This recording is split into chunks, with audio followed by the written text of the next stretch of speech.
Yes. Halo semuanya, selamat sore. Selamat sore, Kak. Sore. Halo. Sore. Oke, sambil nunggu yang lain mungkin bisa kita mulai dulu ya acara ini.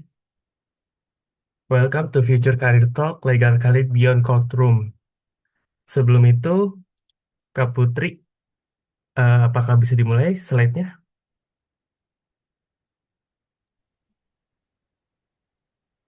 Atau kita nunggu yang lain dulu? Tunggu yang lain dulu aja. Dua Oke. menit lagi.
Johan boleh langsung dimulai ya? Oke, Kak. Sambil nunggu-nunggu yang lain.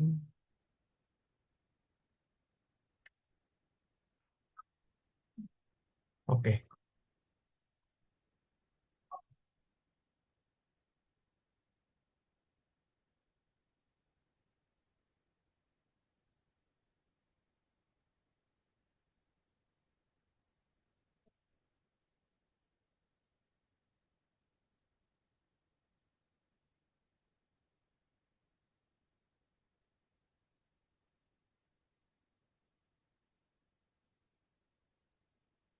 Halo, oke semuanya. Selamat sore. Boleh dibuka cam on cam kameranya?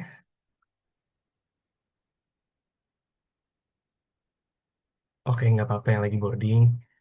Yang mungkin teman-teman yang lain yang bisa buka.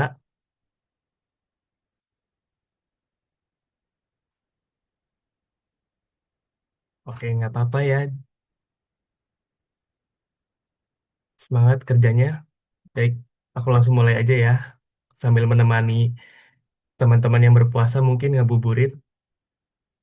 Selamat sore, selamat datang di webinar Future Career Talk Legal Career Beyond Courtroom. Di sini eh, aku mau memperkenalkan diri ya. Boleh digeser lagi slide-nya Kak Putri.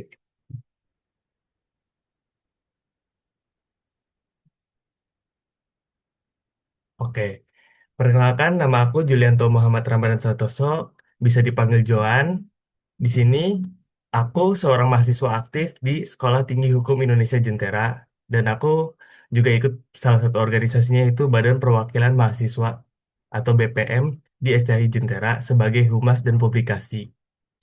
Dan aku juga pernah membuat semacam perusahaan yaitu Jiras yang walaupun sekarang sedang berhenti. lanjut, di sini kita bakal ngomongin sesuatu yang cukup penting ya buat teman-teman yang lain tuh, yaitu karir hukum itu bukan sekedar atau dibatasi di ruang sidang doang atau sekedar menjadi apa hakim. Banyak banget yang bakal kita bahas dari narasumber kita. Boleh lanjut Kak Putri? Oh ya, jangan lupa untuk ada absen. Boleh diabsen dulu ya teman-teman. Di sini aku cuma ngejelasin singkat aja tentang aturan selama webinar ini berlangsung.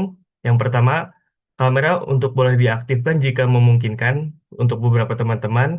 Kedua, mic dapat di-mute saat proses webinar ini jika tidak ingin berbicara. Yang ketiga, boleh menggunakan raise hand untuk bertanya secara langsung. Habis itu, peserta mohon untuk aktif ya. Boleh kamu eh, kalian itu nitip pertanyaannya di slide yang nanti akan kita kirimin. Boleh lanjut ke Putri. Di sini aku mau memperkenalkan nih narasumber kita yang hebat banget. Yang pertama, yang pertama lagi, yaitu ada Kayogi Prastia. Kayogi ini seorang legal data protection spesialis asisten manajer PT Gudang Garam TBK dan juga alumni STI Jentera. Jadi kakak kelas aku ya, kakak angkatan ya. Dan beliau juga punya latar belakang yang bagus banget. Boleh Kak Yogi perkenalkan lebih lanjut lat- apa yang biasa Kak Yogi lakukan selama di ini? Halo, terima kasih Julian. Suara saya terdengar? Hmm, terdengar jelas Kak. Terdengar. Terima kasih Julian. Selamat sore semuanya. Selamat sore teman-teman. Walaupun di kondisi yang eh, lagi haus-hausnya mungkin ya teman-teman di sini bisa berkumpul. Tadi sudah diperkenalkan oleh Julian. Perkenalkan lagi saya Yogi Prastia. Saat ini saya menjabat sebagai Legal Data Protection Specialist, Asisten Manager di PT Gudang Garam. Nah, juga kebetulan saya juga alumni dari Sekolah Tinggi Hukum Indonesia Jentera. Dulu adalah penerima beasiswa juga di Sekolah Tinggi Hukum Jentera. Dan saat ini juga punya beberapa legal platform, salah satunya Jurusan Lebih, yang mana kita aktif membagikan akses informasi hukum. Dan salam kenal semuanya. Thank you, Julian. Thank you Kak. Boleh dilanjut Kak Putri slide-nya. Nah, sebelum kita masuk nih ke acaranya, kita main games dulu ya. Ya, ice breaking sebentar biar nggak terlalu tegang. eh di sini ada games yaitu This or That. Simple aja gamenya. Kita harus memilih antara itu atau itu, ini atau itu, A atau B di Law Edition ini. Biar asik nih, teman-teman nanti ada polling diisi ya. Jangan lupa, boleh dilanjut ke pollingnya. Sip. Rulesnya sederhana. Nanti kita pilih nih dari A dan B ini dalam waktu singkat 10 detik aja, nggak lama-lama. Dimohon teman-teman aktif ya untuk melakukan pemilihan ini. Jangan pernah takut untuk milih, nggak ada bener nggak ada salah di sini. Cuman have fun aja. Untuk pollingnya gimana Kak Putri? Pesertanya lagi proses ngisi polling. Nanti kalau Mm-mm. udah setengahnya mengisi, boleh lanjut. Oke. Di sini mungkin kalau teman-teman yang masih kerja boleh didengar dulu. Yang A itu ada nonton drama hukum kayak di film atau series, atau B penasaran kerja hukum di dunia nyata itu kayak apa sih? Kira-kira yang mana yang bakal ini? Nanti kita jawab pertanyaannya, pilihan A atau B.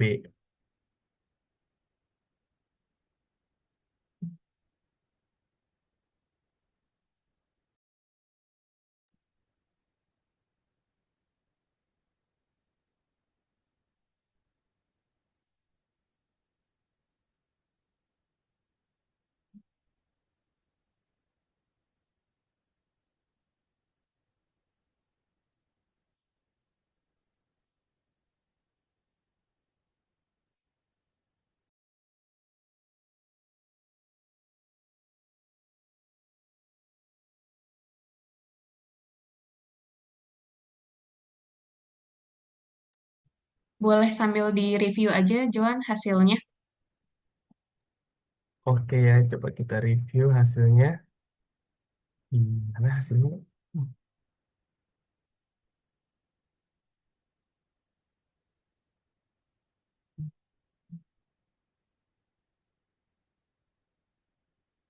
Di mana Kak Putri hasilnya? Oke, ini dia hasilnya ya di ice breaking pertama. Paling banyak ada di A atau B. Yang paling banyak ada di B ya, teman-teman. Oh, banyak ternyata yang udah dijawab. Satu, dua.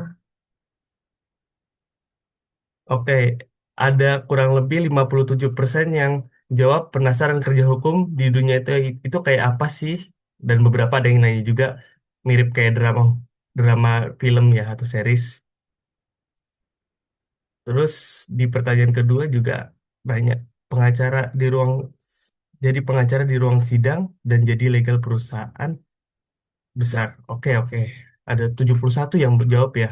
Keren-keren 71% orang menjawab di legal perusahaan besar. Boleh lanjut ke Putri slide-nya? Oke, keren banget ya. Udah ada yang bisa nebak-nebak. Kalau untuk Kak Yogi sendiri gimana menurut kakak dari permainan ini? Iya, Jawaban kalau teman-temannya? tadi udah ada gambaran ya Julian, teman-teman menjawab this or that. Eh, saya lihat di sini teman-teman berpikir secara futuristik ya. Jadi banyak yang penasaran kerja legal itu seperti apa dan juga prospek legal itu nantinya seperti apa. Mungkin ini yang akan kita bahas hari ini ya Julian. Kita akan elaborasi dan juga kita akan ceritalah terkait dengan pekerjaan legal ini seperti apa. Tapi keren banget sih, udah ada gambaran nih teman-teman. Pada pinter-pinter ya, keren-keren. Boleh dilanjut ke Putri slide-nya? Nah, di sini teman-teman bisa join Slido-nya dulu untuk ada pertanyaan-pertanyaan di setiap sesinya. Nanti kita kasih waktu 5 menit di setiap sesinya untuk bertanya. Eh, jadi bisa disimpan dulu aja pertanyaan ini di Slido-Slido ini. Nanti aku baca-bacain. Atau mau di komentar juga boleh. Atau mau langsung raise hand juga boleh. Boleh lanjut Kak Putri. Jadi pertanyaan pertama, apa itu kuliah hukum? Belajar apa aja sih? Ini pertanyaan yang bakal dijawab sama Kak Yogi Prastia. Mohon jawabannya Kak. Oke, terima kasih Julian. Aku di sini ngelihat ada banyak banget ya teman-teman. Mungkin bisa di komentar juga sekarang itu kesibukannya lagi apa, lagi baru lulus SMA atau misalkan lagi cari-cari tempat kuliah atau memang ada yang fresh graduate mau memutuskan kuliah di mana gitu. Nah, relate sama pertanyaan ini sebenarnya ini adalah pertanyaan basic ya Julian. Mungkin dulu setelah lulus SMA gitu dan penasaran apa sih kuliah hukum itu? Kuliah hukum itu ngapain? Nah, yang jelas sebenarnya kalau kita berbicara mengenai kuliah hukum itu pasti perspektifnya harus hafal pasal ya Julian ya. Kamu harus hafal pasal, kemudian kamu harus pahami semua regulasi. Padahal sebenarnya em, kuliah hukum itu tidak hanya berbicara harus belajar pasal atau menghafal pasal. Jadi kalau kita berbicara mengenai kuliah hukum itu, simpelnya adalah kuliah hukum itu sekolah di mana cara berpikir kita dilatih mulai dari cara berpikir, kemudian critical thinkingnya, kemudian bagaimana kita menganalisis sebuah masalah, kemudian bagaimana kita menyusun strategi-strategi untuk memberikan advice atau masukan terkait dengan kasus-kasus hukum itu. Nah, simpelnya gini, kuliah hukum itu kita diajari apa? Yang pertama adalah menganalisis kasus nyata. Jadi, kita sebagai mahasiswa nanti, eh, ini diajak untuk memahami bagaimana suatu hukum itu diterapkan. Misalkan dalam situasi real gitu, pembunuhan. Bagaimana pembunuhan itu bisa terungkap? Apa penyebabnya? Kalau dia misalkan masuk ke ranah hukum pidana, bagaimana dia masuk ke ranah hukum pidana? Apakah buktinya sudah jelas? Seperti itu. Yang kedua adalah tentu mengembangkan legal reasoning atau kemampuan berpikir hukum secara logis. Jadi kalau kita berbicara mengenai mahasiswa hukum seperti itu ya, kita harus berpikir lebih jauh daripada mungkin teman-teman yang lain. Kalau misalkan teman-teman berpikir, ah ini penyebabnya adalah karena dia melakukan fraud di perusahaan, that's why sudah selesai gitu. Tapi kita sebagai mahasiswa hukum harus cari tahu kenapa fraud itu bisa terjadi, kemudian pelanggaran-pelanggaran itu bisa terjadi, kemudian bagaimana caranya. Jadi itu melatih critical thinking kita juga. Yang ketiga yang tidak kalah penting adalah menyusun argumentasi yang logis dan juga adil. Nah, dalam aktualnya biasanya kita akan menyusun suatu argumentasi. Nah, argumentasi inilah yang kemudian akan disusun secara logis. Jadi, runtutannya seperti apa? Kalau misalkan dia ada kasus, kasusnya itu dari A sampai Z-nya seperti apa? Kemudian bagaimana cara menyelesaikan kasus itu? Yang terakhir sih yang tidak kalah penting ya kalau kita berbicara mengenai kuliah hukum adalah kita diajak untuk melihat masalah dari berbagai sudut pandang. Jadi di sini melatih fleksibilitas kita, cara kita berpikir, kemudian memahami berbagai macam perspektif. Kalau misalkan ada fenomena hukum, kita tidak hanya bisa melihat dari segi hukumnya saja, tapi kita harus melihat dari segi sosialnya, kemudian ekonominya, juga budayanya. Jadi em, kuliah hukum itu bukan hanya sekedar menghafal pasal, tapi bagaimana tentang membentuk pola pikir yang siap menghadapi tantangan di dunia kerja nanti. Itu Julian, simpelnya ya, kalau kita berbicara mengenai kuliah hukum. Menarik banget, Kak. Boleh dilanjut. Ini nih ya yang hal-hal yang pelajarin kayak seperti yang kayak Yogi bilang. Boleh jelasin lagi nggak sih, Kak? Dari tiga hal poin ini tuh apa aja sih yang Ya, membedakannya? oke. Kalau tadi kita berbicara mengenai kuliah hukum itu seperti apa, sekarang mungkin daily dari sarjana hukum ataupun mahasiswa hukum ya, Julian ya. Nah, memang kita kalau di sekolah hukum itu akan banyak belajar yang namanya ilmu hukum, termasuk misalkan dasar-dasar hukum, kemudian cabang hukum utama, kemudian kita akan melihat apa sih keterampilan hukum yang harus kita miliki. Nah, kalau misalkan secara basic ini wajib banget kita pelajari yaitu dasar-dasar hukum. Dasar-dasar hukum ini nanti kita akan dikenalkan pada konsep prinsip dasar hukum, termasuk misalkan pengantar ilmu hukum, pengantar hukum Indonesia, ilmu negara, dan juga yang lainnya. Nah, poin ini biasanya kita pelajari untuk membangun fondasi untuk melihat dan juga memahami bagaimana hukum bekerja di masyarakat. Jadi ini adalah teori-teori dasar yang nanti akan kita pelajari pada saat masuk di Fakultas Hukum. Nah, yang kedua, pasti banyak yang bingung. Cabang ilmu hukum tuh apa aja sih? Gitu. Mungkin kita pernah mendengar, misalkan ada hukum pidana, hukum perdata, tapi banyak lagi ya. Cabang ilmu hukum itu sangat luas selain pidana juga perdata. Ada lagi yang namanya hukum tata negara, hukum internasional, dan juga hak asasi manusia. Jadi, salah satu peminatan ini juga kita akan pelajari dasarnya bagaimana, mulai pidana, perdata, seperti itu. Nah, yang ketiga, kita juga akan mempelajari yang namanya keterampilan hukum yang paling-paling penting. Jadi, kita nggak hanya belajar teori aja nih, Julian ya. Tapi kita diajari bagaimana melakukan penelitian dan juga penulisan hukum. Jadi, bagaimana ketika kita melakukan penelitian di masyarakat, apa yang harus kita lakukan. Kemudian, metodenya seperti apa? Metodenya misalkan kita mengambil sampel permasalahan atau misalkan kita kerucutkan lagi.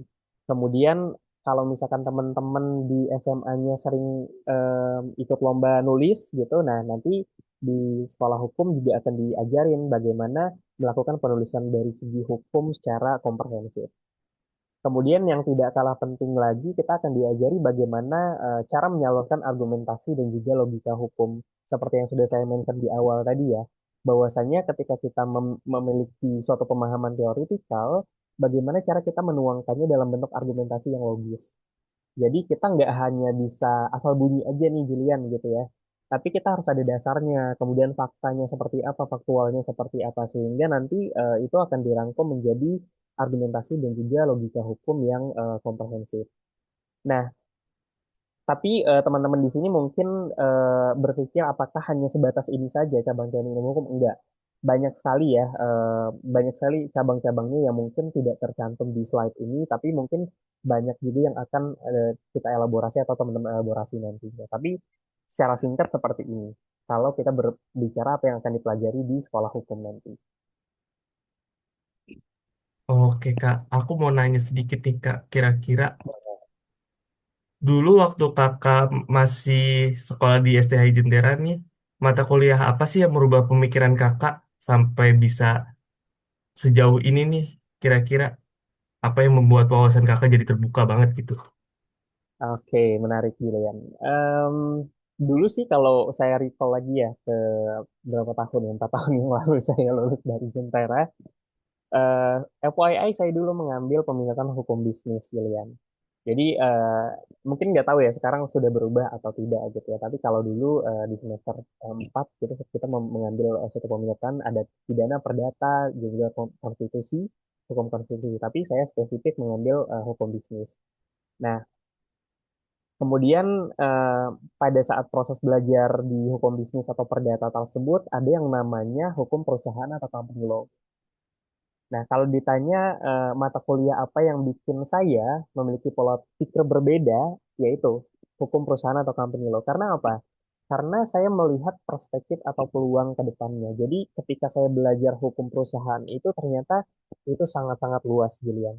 Kita tidak hanya berbicara bagaimana perusahaan itu dibentuk, tapi kita akan mempelajari bagaimana perusahaan itu mulai dibentuk, kemudian ketika dia tidak beroperasi, kemudian ketika dia dipilotkan.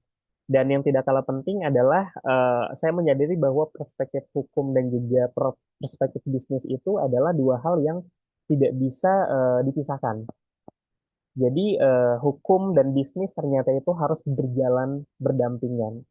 Jadi saya melihat peluang dan juga tantangan di sana. Dan ketika saya belajar hukum perusahaan, ternyata itu banyak sekali hal-hal yang detail yang nggak kepikiran. Bahkan ketika saya belajar di kampus dan juga implementasinya di pekerjaan profesional itu sangat beda.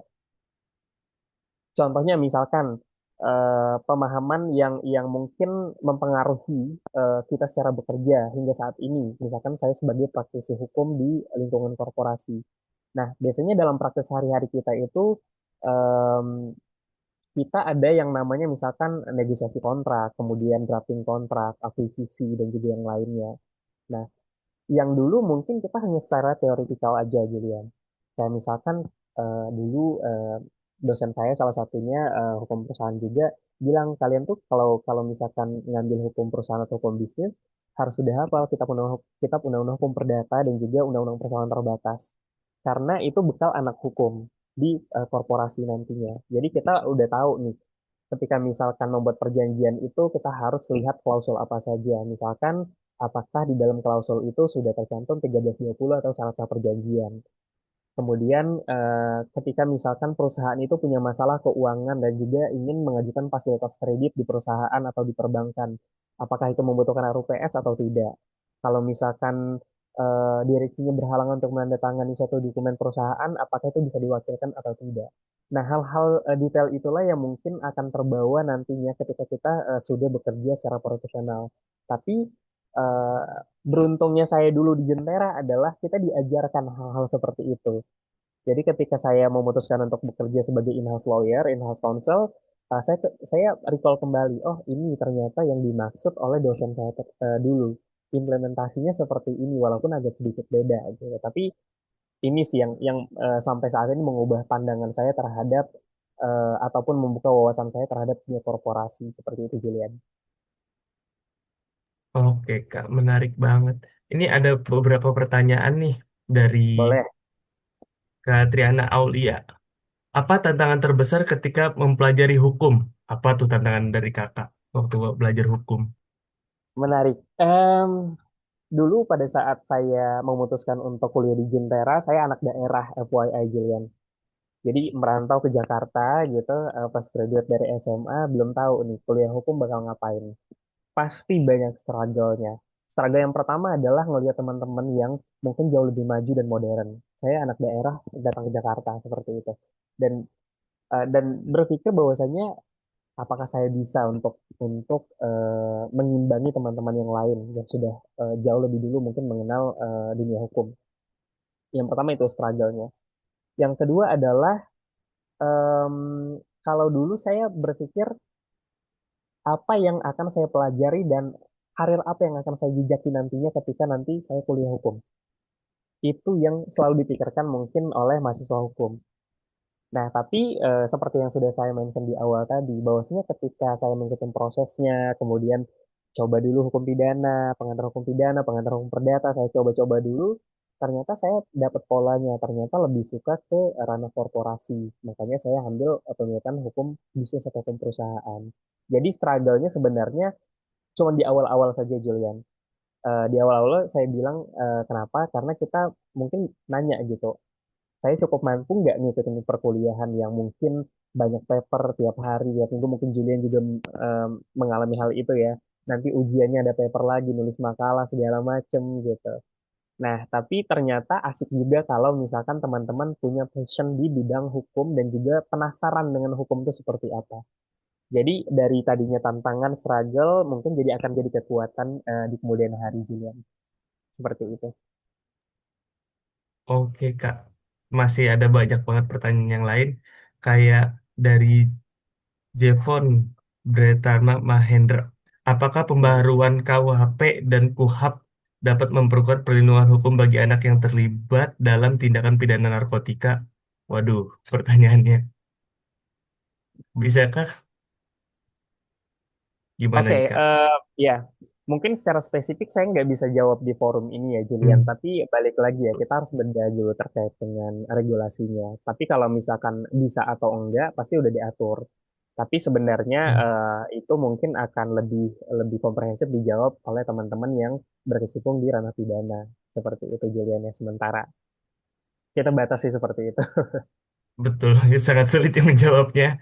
Nih ada, kalau misalkan SMA belum terbiasa mikir kritis, bakal kaget nggak sih Kak pas masuk hukum? Apakah ada adaptasinya nih tipsnya dari Kakak untuk bisa adaptasi hukum? Yang simple aja Kak, biar bisa langsung dipakai. Jujur iya, saya dulu juga mikir kenapa saya kuliah hukum. Kayak misalkan, aduh, saya kuliah hukum salah nggak sih sebenarnya? Terus saya kan nggak punya pengalaman ikut lomba debat, kemudian ikut nulis newspaper ataupun lomba karya tulis ilmiah. Tapi pada saat itu yang saya tetapkan tanamkan di diri saya adalah saya pengen jadi pengacara hebat gitu waktu itu. Nah sehingga tips simpelnya adalah kalian harus suka dulu dengan lingkungan dan juga cara belajarnya.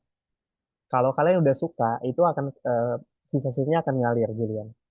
Jadi nggak akan struggle di situ. Tapi kalau misalkan kalian udah mudi-mudian ke kampus atau enggak gitu, kemudian ngerjain tugas atau enggak, nah itu mungkin nggak akan smooth jalannya. Tapi kalau misalkan teman-teman udah menetapkan diri, oke, saya suka sama sama pelajarannya, mata pelajarannya, saya suka menulis, saya suka berdebat gitu, nah mungkin akan cocok ya untuk masuk di kuliah hukum. Oke Kak, kita lanjut dulu ya ke materi selanjutnya. Ya, Boleh dilanjut. Tapi sebelum lanjut, balik lagi. Santai-santai dulu, ice breaking dulu. Fakta atau siap. mitos? Boleh nanti dipilih ya.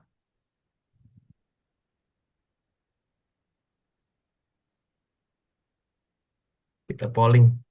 Kalau saya tidak suka debat, berarti saya tidak cocok masuk hukum. Tadi udah hampir dijawab tuh. Ayo, teman-teman bisa diisi dulu pollingnya.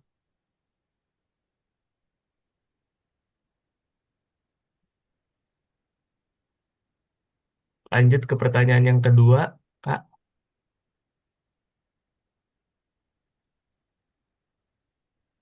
Jurusan hukum hanya untuk siswa IPS kah?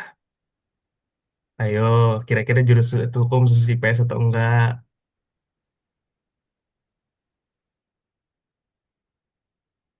Sekarang berkembang ke bidang teknologi dan AI. Wah, teman-teman ini udah pada jago nih. Banyak yang jawab yang benar, apa yang salah nih ya. Oke, sambil kita tunggu. Udah semuanya? Oh, masih ada yang isi lagi. Oke, udah semuanya. Ditutup ya pollingnya. Sip. Hasilnya, jeng jeng jeng. Ada sekitar 14% yang jawab kalau misalkan yang tidak suka debat hukum berarti tidak cocok masuk hukum. Gimana tuh Kak Yogi tanggapannya?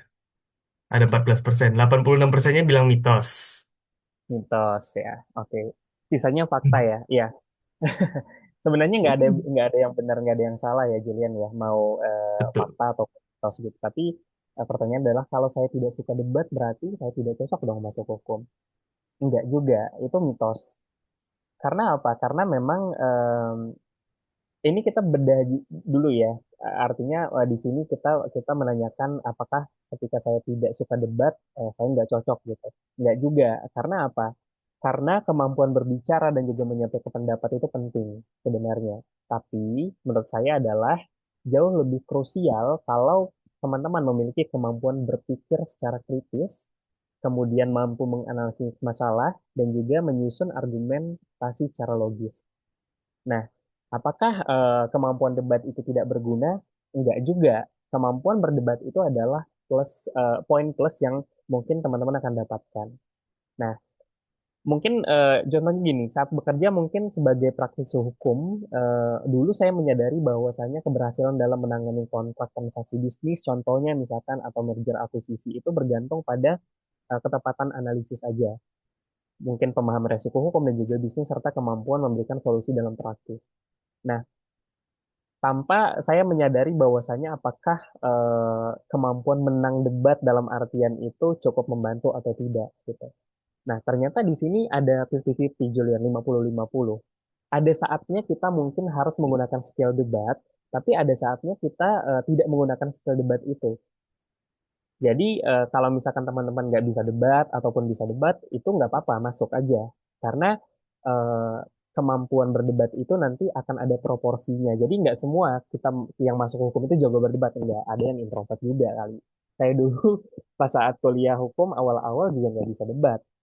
Tapi pada saat itu untungnya di Jentera itu ada yang namanya Kombat Jentera, komunitas debat Jentera ya. Saya ikut, coba gitu. Oh, ternyata itu lumayan menambah skill. Dari yang tadinya saya on paper, nulis gitu, tidak bisa menyampaikan argumentasi secara baik di depan umum. Ketika mengikuti kombat tersebut, ternyata saya mendapatkan ilmu baru, Julian. Saya bisa mengelaborasi, kemudian bisa menjelaskan, bisa melakukan debat di depan umum untuk mempertahankan argumentasi itu. Seperti itu, Julian. Oke, Kak. Berarti Cocok-cocok aja kita ya. cocok-cocok aja ya. Dari bisa kita simpulin sebenarnya itu sedikit ke mitos ya, walaupun sebenarnya itu dipakai banget pas Betul. apa anak hukum jago debat itu, tapi nggak harus. Oke, Tidak ke harus. pertanyaan kedua Kak. Pertanyaan kedua nih, jurusan hukum hanya untuk siswa IPS saja, mitos atau fakta? Yang jawabnya berapa persen nih? Mitos dan Yang faktanya. Sebelum saya jawab yang ya. jawab yang jawab mitos tuh ada 90%, sisanya fakta. Oke, sisanya Gimana? pakai. Oh, lumayan ada juga ya. Fun fact-nya ya. Karena tidak ada di dua pilihan ini, FYI saya dulu adalah SMK jurusan Teknik Komputer dan juga Jaringan. Jadi bukan IPA dan juga IPS, tapi saya bisa masuk hukum. Jadi mau apapun jurusannya, mau IPA, IPS, bahasa itu bisa masuk hukum. Asalkan tadi teman-teman punya minat dan juga passion di bidang hukum, penasaran dengan bidang hukum itu seperti apa. Jadi no worry ya kalau misalkan teman-teman dari backgroundnya apapun. Karena apapun backgroundnya ketika teman-teman masuk ke fakultas hukum ataupun kuliah hukum, kita akan sama rata, belajar sama rata. Kita akan belajar sama-sama, kita akan mengelaborasi kasus sama-sama, kita akan case by case sama-sama gitu. Jadi nggak masalah mau IPA, mau IPS, mau teknik komputer jaringan, mau bahasa, tata boga, asal teman-teman mau aja gitu. Ngomong-ngomong, saya anak IPS loh, anak IPA loh Kak, lulusan IPA. Oke, Julian anak IPA kan ya betul. Anak IPA Iya, juga bisa tuh masuk. masuk nih tahu-tahu saya ke Jentera. Pertanyaan nomor tiga, karir hukum sekarang berkembang ke bidang teknologi dan AI. Ini udah jelas banget ya, kakak bisa jawab ya. Oke, karena hukum sekarang berkembang ke bidang teknologi dan AI. Ini fakta sebenarnya. Kalau misalkan ada yang jawab mitos nggak apa-apa juga. Tapi kalau yang saya lihat dulu pada saat ini fun fact juga nih Julian. Dulu kan skripsi saya itu membahas terkait dengan teknologi-teknologi juga ya, kuasa elektronik pada atau pemegang saham secara elektronik gitu. Nah, pada saat itu dosen pembimbing saya bilang, kita tuh harus melihat teknologi juga. Hukum dan teknologi itu akan berdampingan. Dan ternyata 5 tahun kemudian benar. Dan terbukti saya sekarang bekerja di ranah teknologi company dan memegang departemen data protection atau data privacy yang notabene itu sangat terlihat dengan teknologi dan juga artificial intelligence. Nah, artinya di dalam 5 sampai 10 tahun ini mengalami transformasi yang signifikan ya Julian ya. Dengan berkembangnya AI, kemudian teknologi, banyak pekerjaan-pekerjaan rutin itu yang mungkin sudah dialihfungsikan ke ranah teknologi dan juga AI. Contohnya misalkan, contoh kecilnya aja pasti kalian pernah menggunakan ChatGPT dan juga Gemini, ya. Nah, tapi apakah ketakutan kita sebagai praktisi hukum teknologi dan AI ini akan mengambil alih, Julian? Enggak juga. Tapi ini akan berkembang menuju teknologi dan juga AI. Nah, apa yang nggak bisa digantikan? Nilai yang tidak bisa digantikan oleh teknologi dan juga AI ini adalah cara kita berpikir, bagaimana cara kita menganalisis ya, kemudian bagaimana kemampuan kita menilai resiko hukum. Jadi dalam 5 sampai 10 tahun ke depan kita harus mengamini bahwa teknologi itu akan semakin masif. Mungkin banyak pekerjaan yang digantikan oleh robot, AI, tapi yang paling penting yang saya tekankan di sini adalah kepada teman-teman adalah cara berpikir kita secara logis itu tidak akan bisa pernah digantikan oleh AI. Menganalisis strategis kasus demi kasus sesuai dengan fakta itu tidak akan pernah digantikan oleh AI. Jadi singkatnya, lulusan hukum itu ke depan harus bisa menjadi yang namanya problem solver, yang menggabungkan hukum, teknologi, dan juga strategi bisnis, bukan hanya sekedar kita stuck antara memperdebatkan teknologi dan juga hukum, gitu Julian. Oke. Besar banget ya karirnya di bidang hukum nih, bahkan sampai ke AI pun juga diembat ya. Jadi sudah cukup jelas ya Betul. teman-teman yang mana fakta dan mitos. Semoga punya gambaran nih ya teman-teman, clear nih kira-kira jadi kuliah jurusan hukum tuh kayak gimana dan punya perspektif lebih luas lagi. Lanjut, coba aku cek dulu ya pertanyaan-pertanyaan di Slido. Hmm, Menurut kakak, mana yang lebih penting untuk dibangun lebih dahulu? Kemampuan akademik seperti memahami kasus dan pasal-pasal atau relasi dan networking di dunia hukum?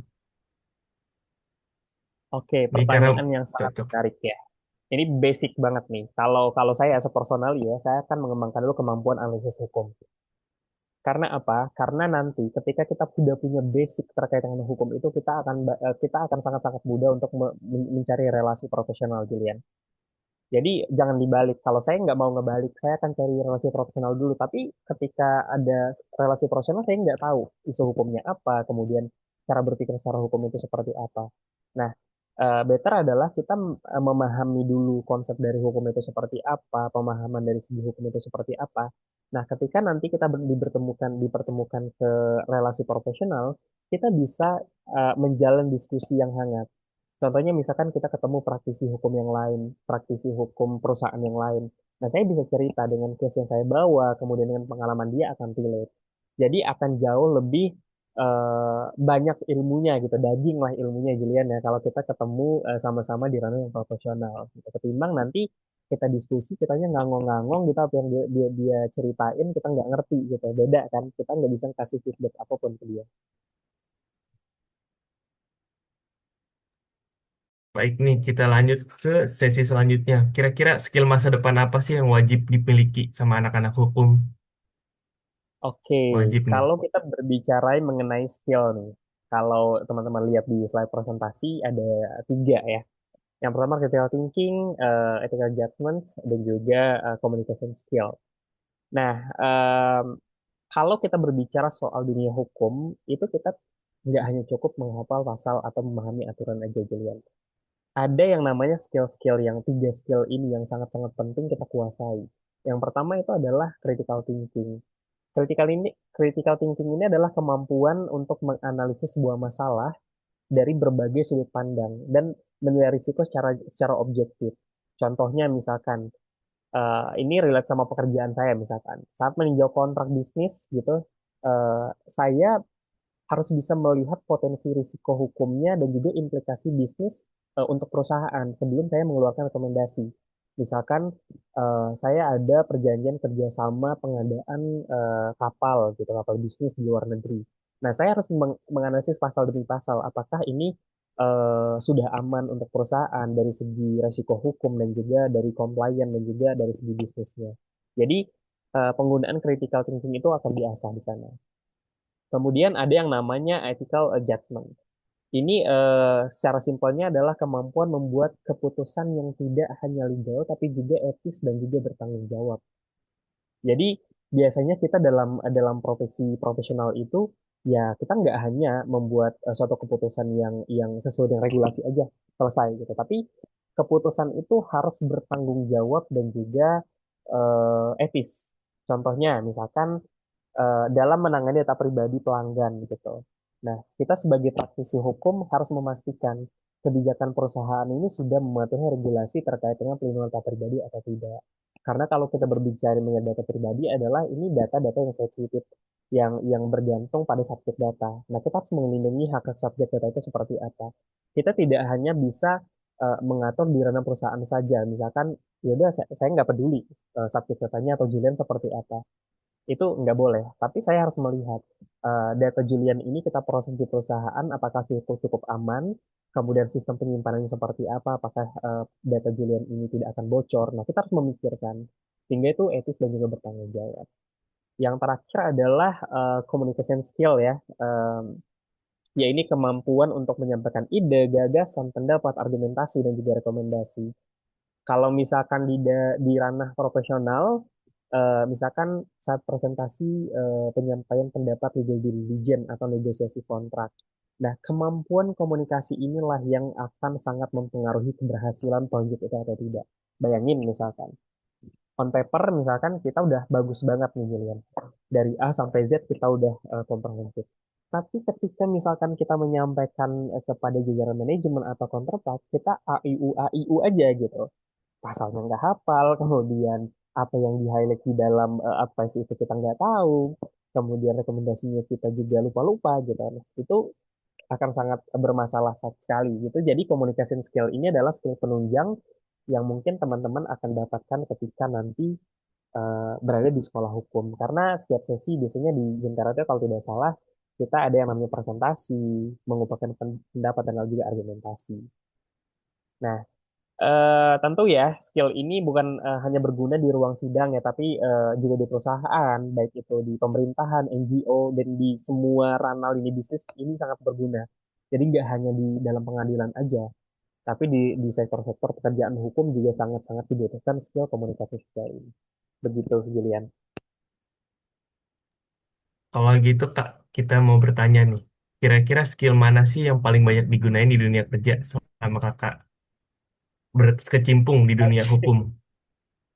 Ini agak susah ya kalau misalkan skill mana yang ternyata banyak digunakan ya. Tadi seperti yang udah dibahas di slide sebelumnya ada critical thinking, ethical judgment dan juga communication skill ini sebenarnya semuanya penting, saling melengkapi kalian. Jadi tidak ada satu yang lebih dominan karena konteks pekerjaan yang menentukan skill mana yang harus lebih dulu digunakan. Jadi kalau misalkan Kak Yogi coba rate misalkan dari 1, 2, 3 yang mana nomor 1, 2, 3. Nggak bisa, saya nggak bisa rate seperti itu. Tapi saya harus jadikan akumulatif Julian. Karena tergantung konteksnya lagi. Jadi dalam praktik profesional misalkan ketiga skill ini istilahnya bekerja dalam satu kesatuan. Yang membedakan hanyalah konteksnya. Terkadang misalkan ada yang lebih banyak kita berpikir kalau misalkan itu pekerjaannya bersifat pemberian advice ataupun opini hukum. Kemudian ada yang lebih menilai aspek etis gitu dan terkadang lebih banyak berkomunikasi. Jadi kalau bicara skill mana ya tergantung situasi juga. Tapi yang terpenting bagi saya adalah kalau saya nih secara personal harus menguasai ketiga skill itu apapun yang terjadi. Jadi uh, if sometimes misalkan ada pekerjaan yang mengharuskan memilih tiga skill itu, I'm ready untuk menggunakan salah satu skill itu atau semuanya dikombinasikan.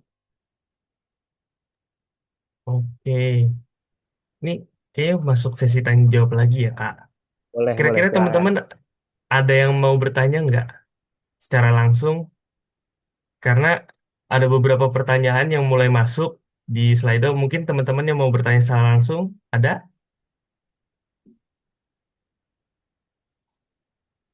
Baik. Ini ada pertanyaan yang cukup menarik ya, Kak. Di sini, soft skill apa sih yang Ini sering ada diremehin? Oh, ada dari ada. Excel, ada Excel mau Oh, mau Excel mau? aja. Boleh di-unmute. Langsung tanya.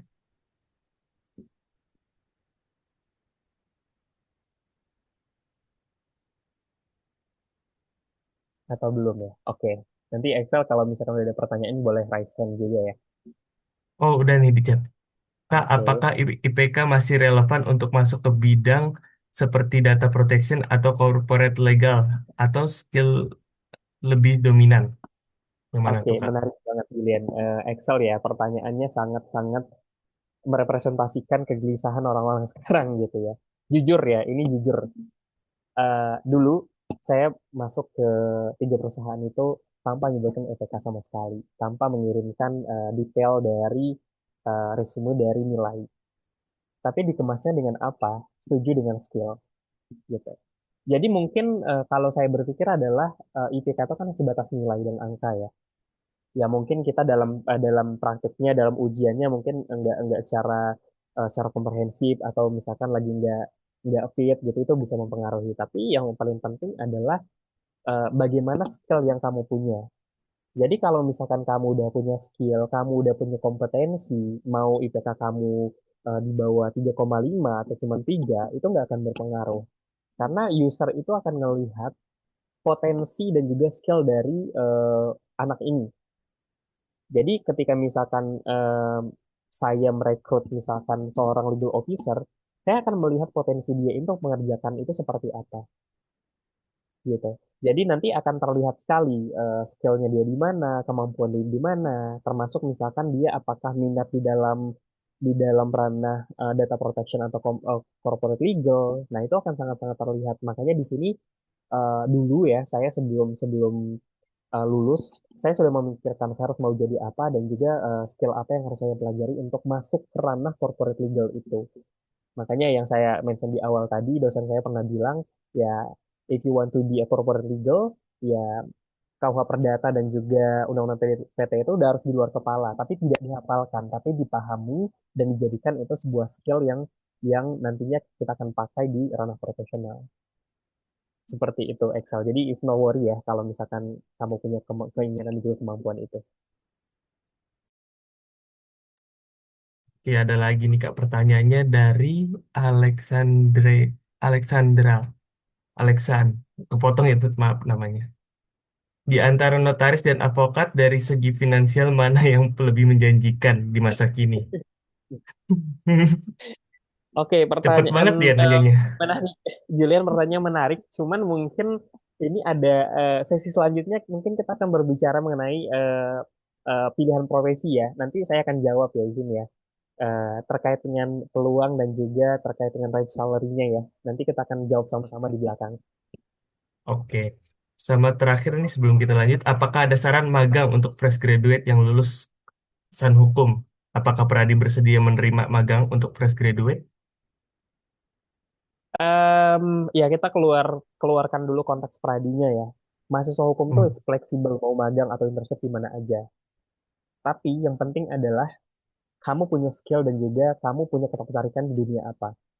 Let's say misalkan Julian tertarik di dunia apa nih? Bidang contohnya di komersil kah? Misalkan perdata pidana, peradilan atau apa? Perdata pidana. Perdata pidana. Let's say misalkan kalau perdata, hukum korporasi juga masuk. Kalau misalkan pidana, dia masuk law firm yang notabene menangani kasus-kasus pidana. Jadi banyak sekali peluangnya. Jadi kamu mau eh, internship di ranah financial industry, banking, mau internship di NGO, di komunitas atau international government, kemudian di pemerintahan, itu fleksibel. Tergantung kamu sukanya apa dulu nih, gitu ya. Tapi kalau misalkan, oh ternyata saya suka isu-isu kemanusiaan, kemanusiaan misalkan terkait dengan hak asasi manusia, mungkin teman-teman akan lebih lebih bagus misalkan internship di lembaga-lembaga yang menaungi hak asasi manusia, misalkan Komnas Perempuan, Komnas Anak, seperti itu. Jadi tergantung kamu sukanya apa dulu nih, biar nanti ketahuan kamu minatnya di mana, gitu.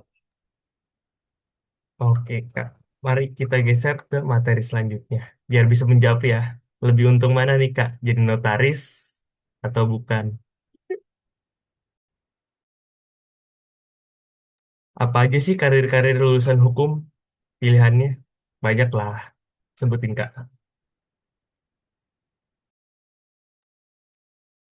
Commute Kak, sepertinya. Oke, sorry. As we mention tadi kan kita mau ngejabari ya karir, eksplorasi karir lulusan hukum itu seperti apa. Tadi udah di-mention ya sedikit di awal bahwasanya eksplorasi karir lulusan hukum itu banyak banget Julian. Ada yang namanya karir di ranah litigasi, karir non litigasi dan juga karir untuk perubahan sosial. Nah, mungkin kita ke karir dari ranah litigasi dulu ya. Teman-teman mungkin ada yang melihat gitu. Pengacara atau advokat, jaksa, hakim itu masuk ke ranah mana? Nah, itu masuk ke ranah karir litigasi. Kemudian untuk karir non litigasi, teman-teman yang memiliki minat misalkan di corporate legal ataupun di ranah hukum perusahaan atau hukum perdata, bisa banget nih masuk ke ranah korporasi legal dan juga in-house counsel. Kemudian ada lagi yang namanya compliance dan juga risk analyst. Ini berhubungan teman-teman akan melakukan asesmen terkait dengan compliance dan juga risk analysis dari sebuah perusahaan misalkan. Kemudian ada lagi yang namanya policy analyst. Ini terkait dengan kebijakan-kebijakan di pemerintahan bisa, di organisasi juga bisa. Jadi ini karir non litigasi. Kemudian yang ketiga adalah ada yang namanya karir untuk perubahan sosial. Ini banyak sekali teman-teman aku juga yang bekerja di karir untuk perubahan sosial ini, misalkan NGO atau organisasi masyarakat sipil.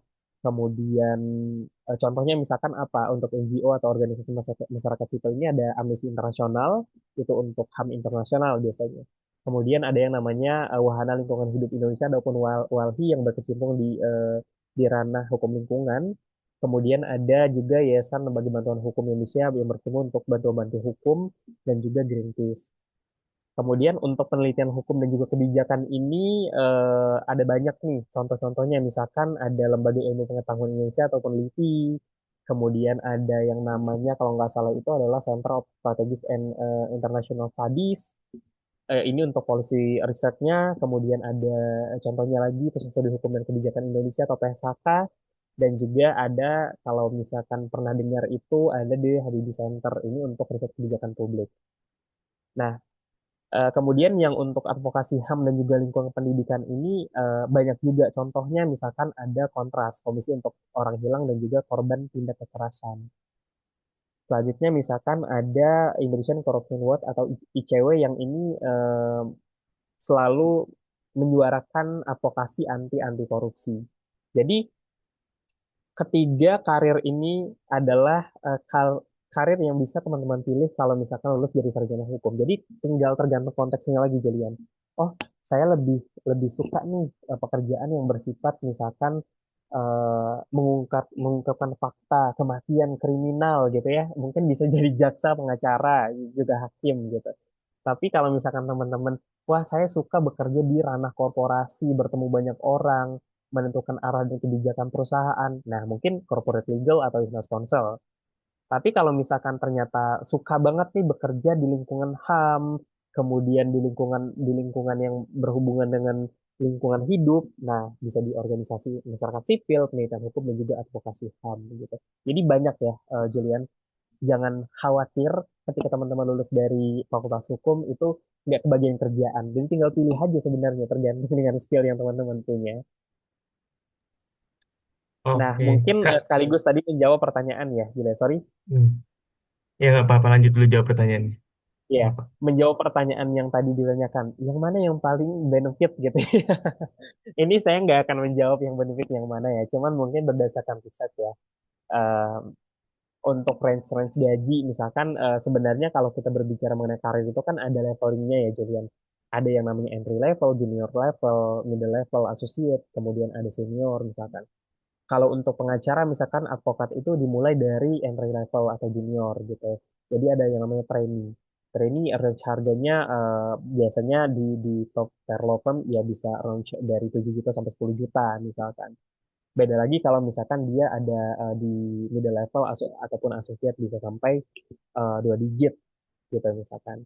Nah, untuk di karir korporasi misalkan kayak saya corporate legal atau internal counsel misalkan dia ada juga levelingnya, ada legal staff, kemudian ada legal compliance, senior legal dan juga general counsel. Itu range gajinya bisa untuk fresh graduate biasanya dulu biasanya tuh di angka 7 juta sampai 8 juta gitu. Naik lagi kalau misalkan dia jadi junior dari 8 juta sampai 10 juta. Ya sampai puluhan juta tergantung dengan posisinya tentunya ya. Dan juga skill yang teman-teman punya balik lagi. Nah, kalau misalkan untuk karir di bidang sosial atau NGO biasanya range-nya di angka 7 juta sampai 10 juta tergantung dari lembaganya lagi. Jadi sebenarnya nggak akan rugi Julian ya kalau kita berkarir di dunia hukum, tapi tergantung lagi. Kalau kita udah memantapkan diri di karir hukum, pasti ambisinya itu semakin bertambah, kemampuan skillnya harus juga semakin ditambah, dan juga yang tidak kalah penting adalah jangan berhenti belajar. Karena dengan belajar ya kita bisa menambahkan nilai pengetahuan dan juga nilai ekonomi. Semoga cukup menjawab ya pertanyaan tadi ya. Nanti bisa riset sendiri lah kalau untuk angka pastinya. Oke, Kak. Kita masih ada bukan satu, masih ada pertanyaan lagi yaitu tentang Boleh. kira-kira berapa persen sih lulusan hukum itu dapat kerjaan? Boleh kasih data aja, Kak. Berapa persen? Oke, kita mungkin next slide ya. Kalau kita berbicara mengenai berapa persennya, mungkin teman-teman akan bingung nih. 1% kah, 2% atau 3%? Enggak. Saya jawab mungkin di sini sekitar 80% itu lulusan hukum itu diterima di dunia kerja. Banyak banget, Kak. Iya, emang faktanya seperti itu. Jadi, sekitar 80% lulusan S1 hukum itu diterima bekerja dalam waktu kurang lebih dari 3 bulan setelah lulus. Bahkan ada yang 1 bulan, 1 minggu, kemudian 2 minggu itu sudah diterima bekerja di perusahaan, di law firm, dan juga di instansi-instansi. Konteksnya adalah dulu ketika saya habis sidang skripsi, Julian, saya langsung ditawarin kerja di law firm gitu. Artinya apa? Artinya saya ingin sharing ke teman-teman bahwasanya nggak harus punya pengalaman banyak dulu untuk kita bekerja di ranah yang kita inginkan. Tapi gimana caranya kita untuk memaksimalkan potensi yang kita punya, menunjukkan kepada orang yang meng-hire kita kalau kita ready to work. Bukan lagi dalam perspektif saya mau belajar, tapi saya ready untuk bekerja sambil belajar. Jadi ini menunjukkan bahwa lulusan hukum itu diminati dan memiliki peluang yang cukup tinggi di ranah pekerjaan gitu. Tergantung lagi, misalkan teman-teman tadi sukanya di bidang apa. Jadi kalau misalkan udah dimantapkan terlebih dahulu, oh saya pengennya jadi jaksa ataupun hakim. Ya udah fokus aja dulu ke sana. Sehingga nanti apa yang teman-teman pengenin itu tercapai ketika lulus hukum gitu. Jadi nggak usah khawatir lulusan hukum itu nganggur ya. Yang nganggur mungkin yang nggak mau belajar lagi Julian ya. Saya bilangnya seperti itu. Tapi ketika teman-teman punya punya skill dan juga bisa jadi pembelajar seumur hidup ya saya yakin 80% ini ada di teman-teman. Tadi kakak bilang karir pertama kakak itu milih jadi law firm ya? Betul, tepatnya internship sih dulu.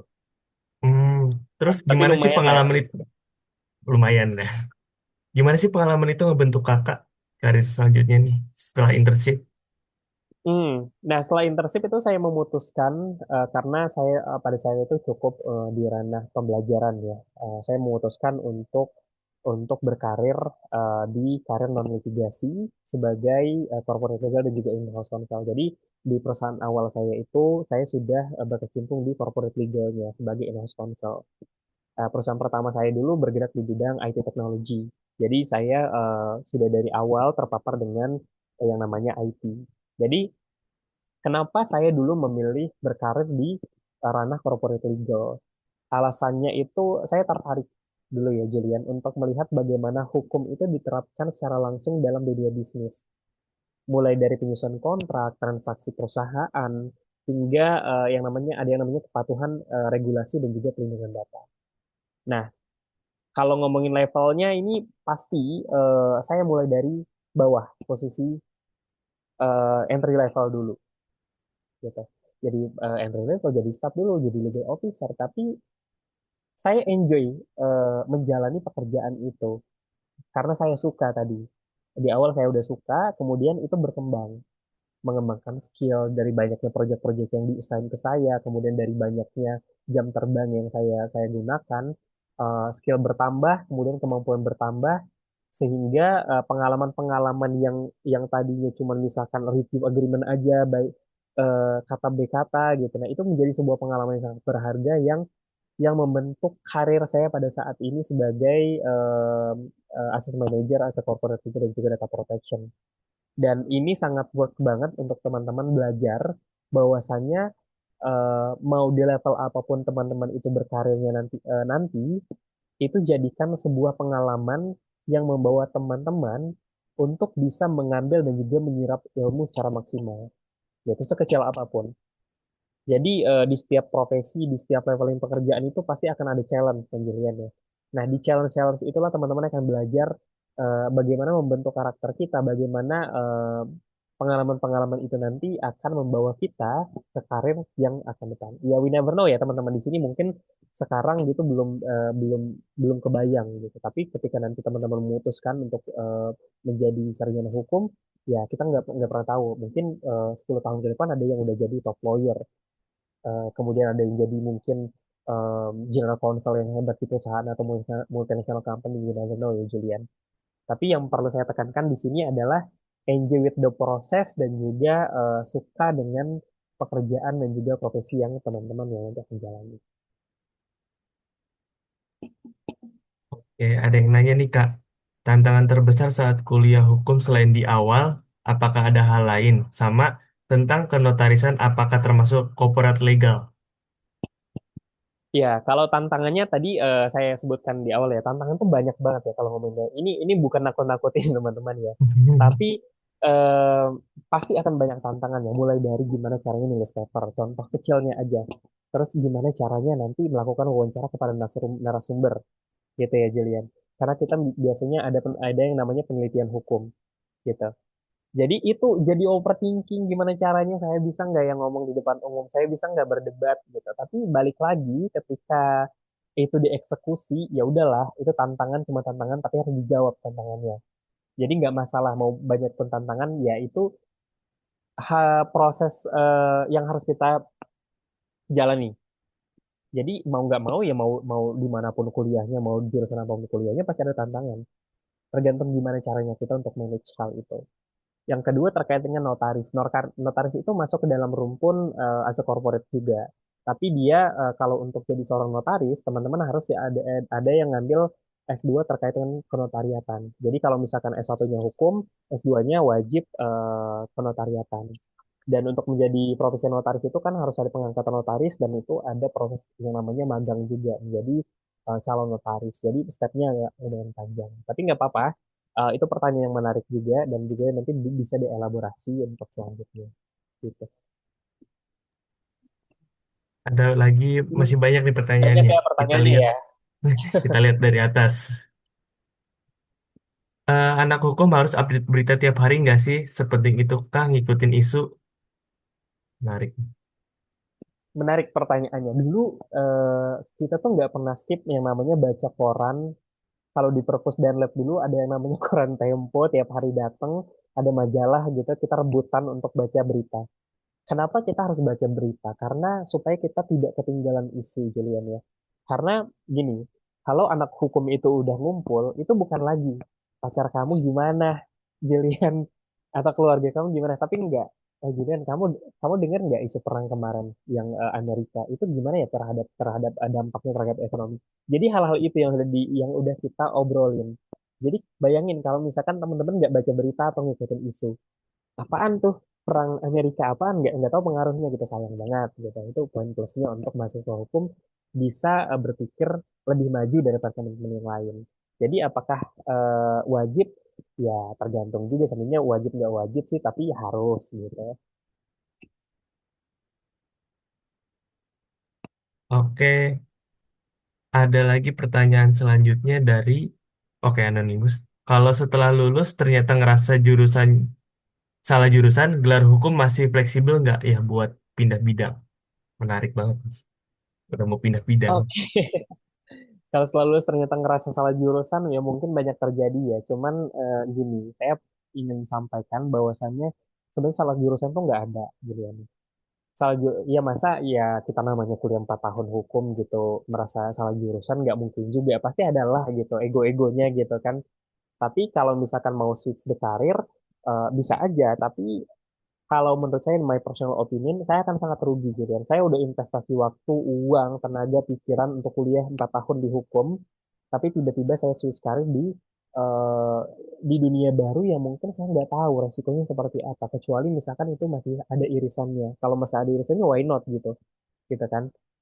Tapi kalau misalkan itu udah berbeda 360 derajat, ya teman-teman mungkin akan ngerasa ruginya di waktu dan juga belajar. Teman-teman akan belajar ulang lagi. Ketika misalkan teman-teman yang lainnya udah stepnya misalkan udah di angka 5, teman-teman di angka 1 lagi.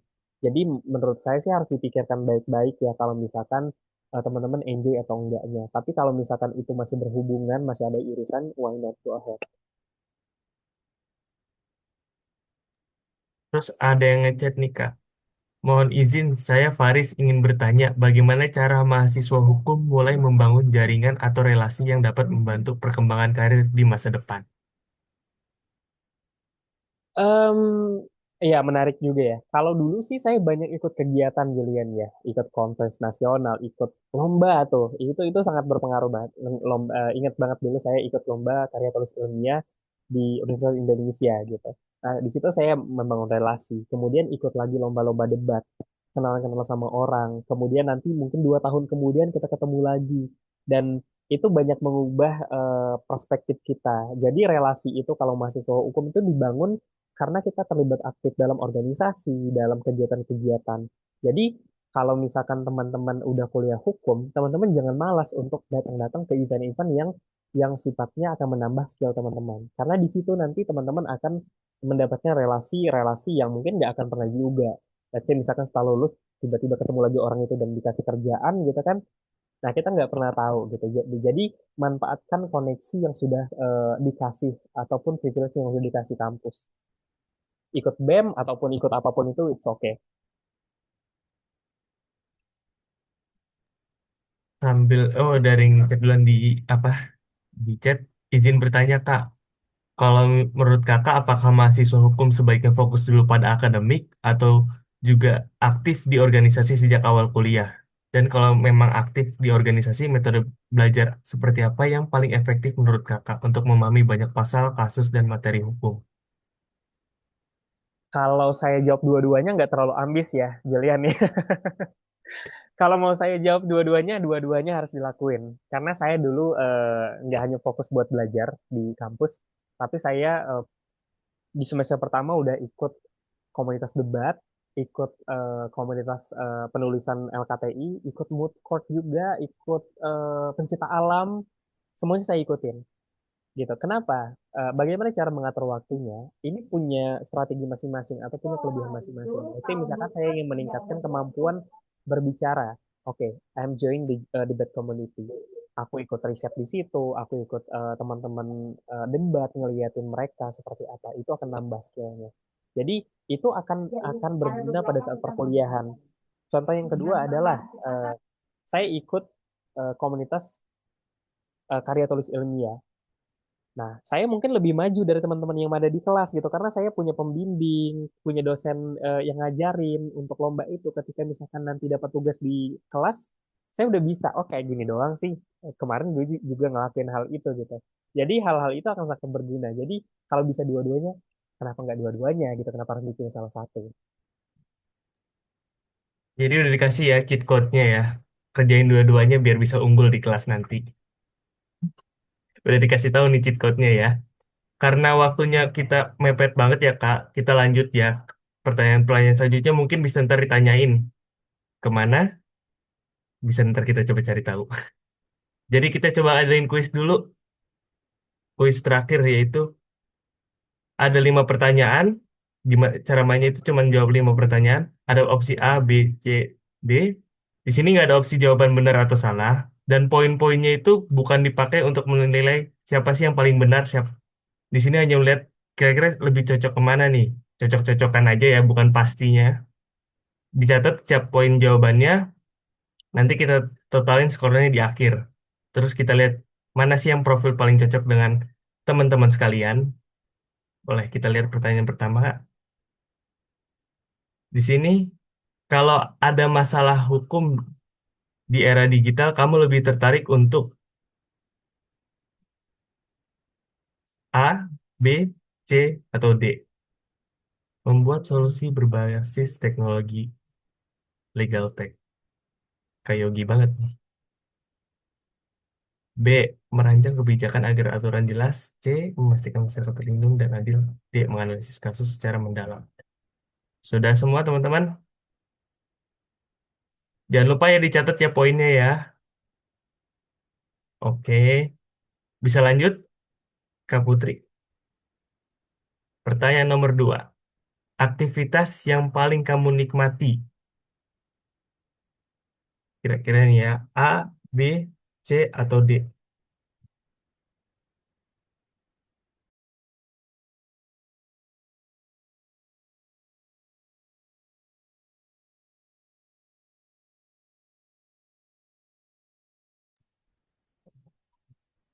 Oke, teman-teman. Jangan lupa dicatat lagi poin-poinnya. Lanjut ke pertanyaan nomor 3, Kak Putri. Dalam organisasi, kamu cenderung sebagai apa nih?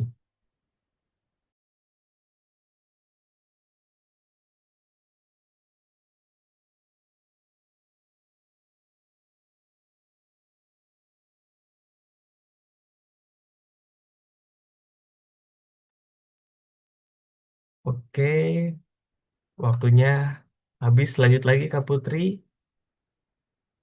Pertanyaan nomor 4, kamu merasa paling puas ketika apa? A, B, C, atau D? Dicatat ya.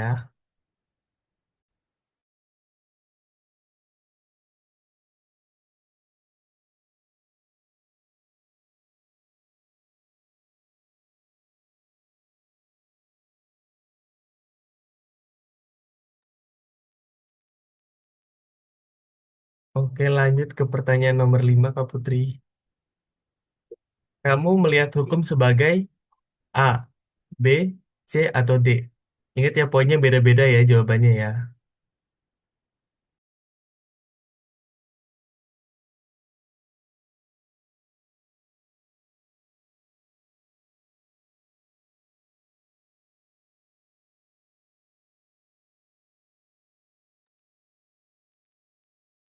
Oke, pertanyaannya habis. Udah ada yang jawab nih. Saya dapat 15. 15 berarti masuknya ke Justice Keeper. Sini. Alexander Andi. Saya dapat 16. Oke. Jadi Justice Keeper juga ya. Akse Yuta. 17 Kak. Case Cracker. Wah, keren juga namanya ya. Kira-kira teman-teman ada polling nggak Kak Putri untuk profil ini? 12 Kak. Em, Keren. nggak ada polling. Oh, nggak ada. Keren ya. 17, Widih. Banyak juga nih ya yang dapat Justice Keeper sama Case Cracker. Tapi ingat ya teman-teman, di sini bukan kalian harus milih jurusan ini atau sebagai ini. Ini cuman memperkenalkan aja teman-teman kira-kira ada apa aja sih. Terus kalian bisa apa ya? Explore lebih jauh lagi ya Kak Yogi ya. Nggak sebatas ini aja. Betul. Betul. Jadi jawaban tadi poin-poin ini sebenarnya sebagai guideline, tapi di sini udah kelihatan kok teman-teman ranahnya minatnya di mana. Tapi itu bisa jauh dieksplor lagi sih. Mungkin bisa di capture ya Julian ya untuk nanti dipelajarin lagi. Saya cocoknya di mana sih gitu untuk dieksplorasi lagi. Cocok nggak sama aku? Itu harus kuliah hukum dulu, cocok apa enggak? Sebagai Justice Keeper ya. Dilihat ya. Boleh lanjut Kak Putri?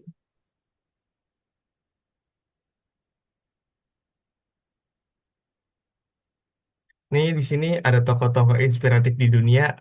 Kak Yogi, mungkin kenal ya beberapa Kak Yogi. Udah pernah ketemu kah? Oh, betul, betul. Ini beberapa tokoh inspirasi dunia hukum ya. Ada juga buku-buku mereka gitu, sering kita kutip gitu ya.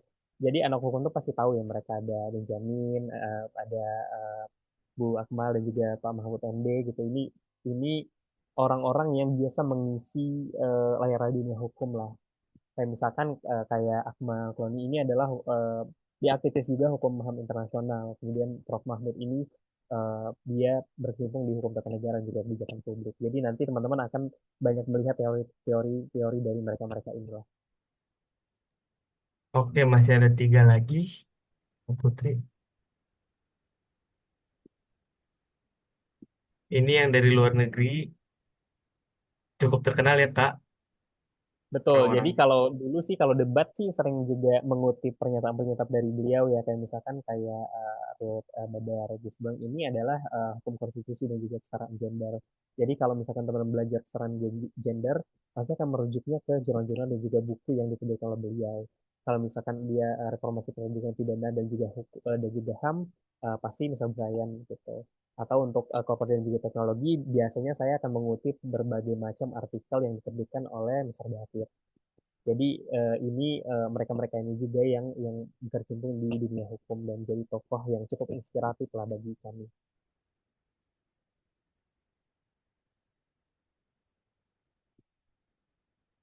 Oke. Terima kasih Kak Yogi atas penjelasannya dari tokoh-tokoh ini. Kira-kira nih ya, selanjutnya ada apa Kak Putri? Yuk kita kenalan dengan STI Jentera. Sekolahnya Kak Yogi dulu. Sekolah saya juga sih. Sekolah Tinggi Hukum Indonesia Jentera dibentuk sebagai upaya untuk menegakkan keadilan. Tadi ada yang nanya tuh tentang keadilan. Bisa nih masuk Jentera. Awal Jentera itu didirikan oleh sebelum Jentera ini ada tuh awalnya ada PSHK dulu nih sebagai Yayasan Studi Hukum dan Kebijakan Indonesia. Ini didirikan untuk tujuan dalam apa ya? Upaya reformasi hukum melalui kegiatan penelitian advokasi dan pendidikan pelatihan hukum. Terus lanjut juga membuka hukum online di tahun 2000-an. Mungkin teman-teman yang sudah sering-sering ngecek-ngecek dunia hukum pasti sering nih nemu website namanya hukum online. Itu masih di bawah, masih satu anak perusahaan lah kalau sederhananya itu dari PSHK dan Jentera ini. Terus juga ada perpustakaan hukum dan Left. Di sini nih, kalau teman-teman mau cari berbagai macam jenis buku-buku yang hukum banget nih di sini nih tempatnya. Itu nggak jauh dari STHI Jentera. Terus 2011 akhirnya dibentuklah STHI Jentera ini sampai di angkatan pertama 2015. Dan wisuda pertama dilaksanakan tahun 2019. Masih baru banget nih Jentera. Masih fresh. Boleh lanjut, Kak Putri? Di sini ada founder-founder educationnya banyak banget. Beberapa mungkin ada yang pernah lihat nama-namanya atau wajah-wajahnya yang umum di TV kayak Pak Arief, ada Bu Erni, terus Pak Chandra. Itu muka-mukanya mungkin sering-sering kelihatan di TV ya. Beliau-beliau ini seorang praktisi dunia hukum. Bahkan ada beberapa mungkin yang nama-namanya pernah kita lihat kayak Mbak Bibip ada juga di sini. Boleh lanjut.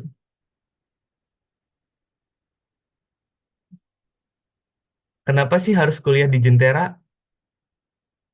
Alasannya kenapa waktu itu Kak Yogi terus aku pilih kuliah di Jentera. Yang pertama tuh menurutku tuh sendiri tuh kita bisa ngeliat bahwasannya dari nama-nama itu tuh mereka seorang praktisi hukum yang berpengalaman dan story background mereka tuh sangat menarik. Banyak banget yang sampai kuliah di luar negeri, bahkan lulusan-lulusan terbaik di beberapa kampus terkenal di Indonesia. Terus juga kelas Jentera itu tidak bakal penuh atau rame kayak kampus-kampus besar lainnya. Dia itu sangat intensif, kecil, dan membuat interaksi proses belajarnya itu nggak cuma satu arah. Dosen hanya berbicara bla bla bla bla, ngerangin teori-teori.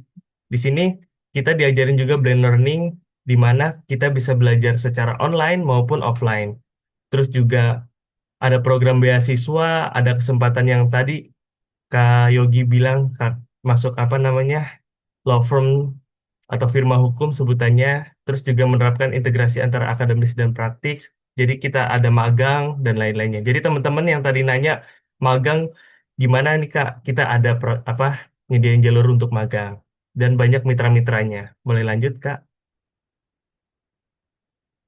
Di sini mitra-mitra magang Jentera ada dari hukum online juga yang tadi kita sebutin, YLBHI, LBH Jakarta, terus ada juga dari law firm nih.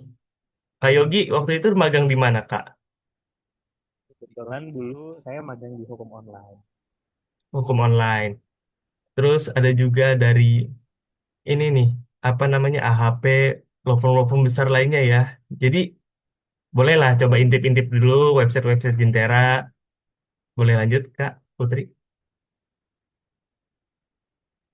Nih ada mata kuliah wajib bagi teman-teman yang bingung nih kira-kira jadi Jentera bakal belajar apa aja. Di sini ini ada 34 mata kuliah dan ada 16 mata kuliah pilihan. Waktu itu Kak Yogi pilih apa aja mata kuliahnya? Mata kuliah, kayaknya waktu dulu saya pilih banyak mata kuliah pilihan ya, karena dulu kayak Hmm. nggak pengen leha-leha gitu ya. Jadi ada hukum Hmm. perpajakan, pidana tertentu, kemudian ada perdata tingkat lanjut, dan juga yang lainnya. Jadi yang itu relevan saya ambil.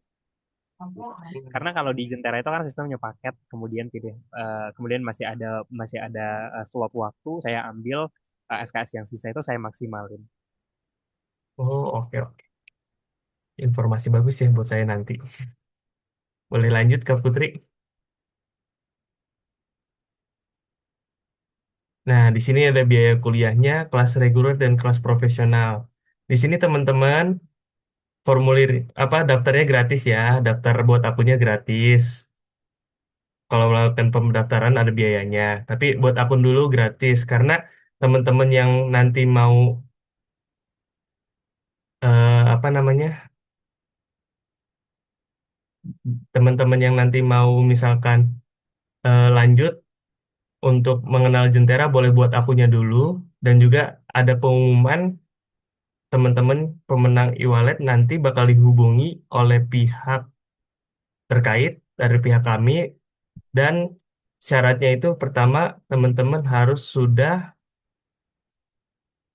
ada mana nih, teman-teman sudah harus ini apa namanya itu siapa yang butuh teman-teman harus sudah membuat akun PMB Jentera sama teman-teman sudah isi absen ya jangan lupa di sini biayanya bisa dilihat dan ada potongan masuk hingga 20% ya untuk teman-teman yang sudah bisa mendaftar dari sekarang nih boleh lanjut ke Putri.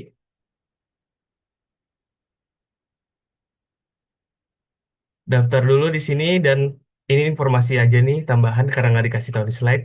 Bahwasannya di Jentera ini juga ada beasiswa. Kebetulan aku juga penerima beasiswa Jentera. Kak Yogi penerima beasiswa Jentera atau dari perusahaan? Ya, saya dulu penerima beasiswa Jentera. Oke, sama ya.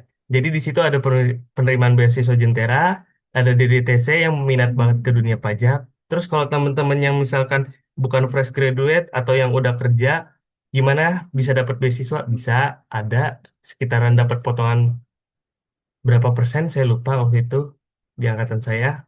Jadi teman-teman yang sudah kerja pun masih bisa masuk dan untuk belajar perkuliahan di Jentera. Ini nggak ada batasan umur ya teman-teman, mau yang fresh graduate, mau yang sempat gap year, mau teman-teman yang merasa udah bekerja, nggak ada batasan umur ya. Ada tambahan kayak Yogi?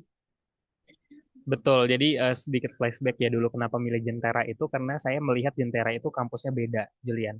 Jadi per kelas itu diisi hanya sedikit mahasiswa, jadi pembelajarannya itu diskusinya itu seperti kursus. Jadi sekarang sih kalau saya berpikirnya saya akan mencari kampus yang lebih fleksibel dan juga bisa menjawab apa yang saya inginkan, Julian. Nah, kalau misalkan teman-teman berpikir seperti itu, mungkin Jentera akan cocok untuk teman-teman yang ingin mengasah skill, kemampuan berdebat, dan juga yang lainnya, itu akan sangat berguna di teman-teman untuk memilih Jentera.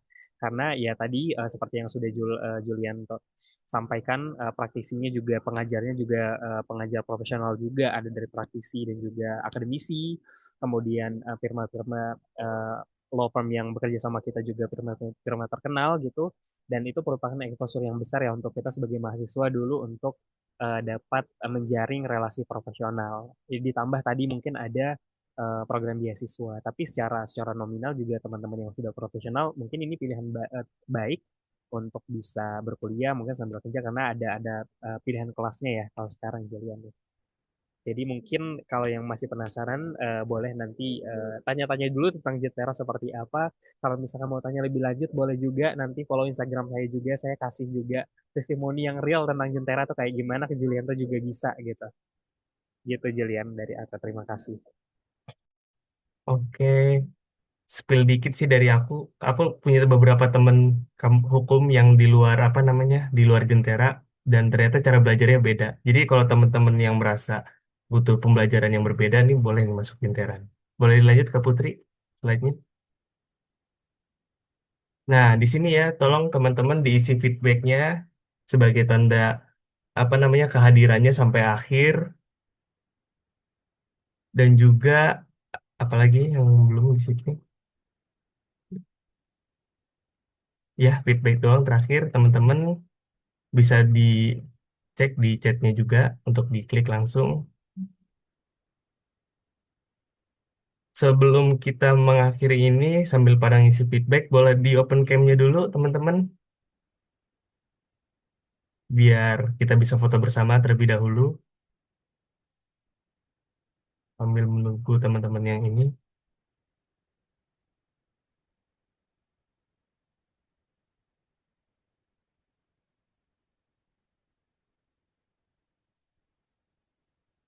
Boleh open cam-nya sebentar aja, nggak perlu ganti background pun nggak apa-apa.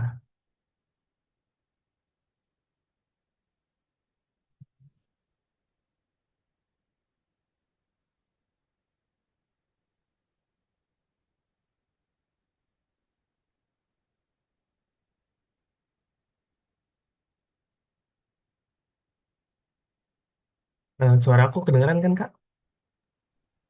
Kedengaran. Iya. Oke, Oke, teman-teman, ini totalnya ada dua slide. Slide pertama, satu, dua, tiga. Oke, slide terakhir, satu, dua, tiga. Oke, thank you teman-teman. Boleh oke. lanjut ke Joan lagi ya. Oke, terima kasih yang udah berfoto bersama. Terima kasih banyak Kak Yogi atas sharing yang insightful banget. Terima kasih ya teman-teman yang udah partisipasi aktif di sini, yang udah ngechat-chat tadi. Mungkin Kak Yogi sambil kita mau denger nih nasihat dari Kak Yogi sebagai penutup. Ada kata-katanya nggak hari ini Kak Yogi? Terima kasih ya sebelumnya buat Jentera juga yang sudah mengundang saya di forum ini. Terima kasih Julian dan juga teman-teman. Diskusinya sangat luar biasa, sangat menarik dan juga mungkin bisa menambah perspektif kita terkait dengan kuliah hukum itu seperti apa. Jadi intinya adalah sebenarnya saya happy untuk berada di forum ini, melihat antusias dari teman-teman. Semoga ya dari 37 peserta tadi ada yang bisa menjadi pembaru hukum seperti kita nantinya. Seperti itu. Dan kita tunggu di sekolah hukum di Jentera juga seperti itu. Tapi kalau misalkan teman-teman masih penasaran, boleh banget nanti ditanyakan lebih lanjut. Dari aku itu, Julian. Terima kasih buat teman-teman. Oke, terima kasih banyak Kak Yogi. Dan itu ya teman-teman yang mau dapat sertifikat perlu ngisi form feedback sama melakukan pendaftaran PMB Jentera. Dan terima kasih untuk teman-teman sekalian dan Kak Yogi yang udah bertahan sampai waktu jam 5 ini. Semoga uh, pertemuan ini bukan pertemuan terakhir ya, biar kita bisa bertemu lagi di lain waktu. Terus juga terima kasih yang sudah mengisi feedbacknya. Semoga hari-harinya lancar. Dan sekian dari saya sebagai moderator. Jika ada salah kata mohon dimaafkan. Terima kasih. Semoga teman-teman yang mau berbuka bisa berbuka dengan lancar. Teman-teman yang sedang bekerja bisa bekerja dengan lancar. Oke teman-teman, terima kasih banyak waktunya. Ada tambahan dari Kak Putri atau teman-teman? Cukup. Oke, sip. Terima kasih ya teman-teman. Boleh keluar Kak Putri? Ya. Thank Boleh, you. silakan. Boleh. Thank you ya. Dadah teman-teman.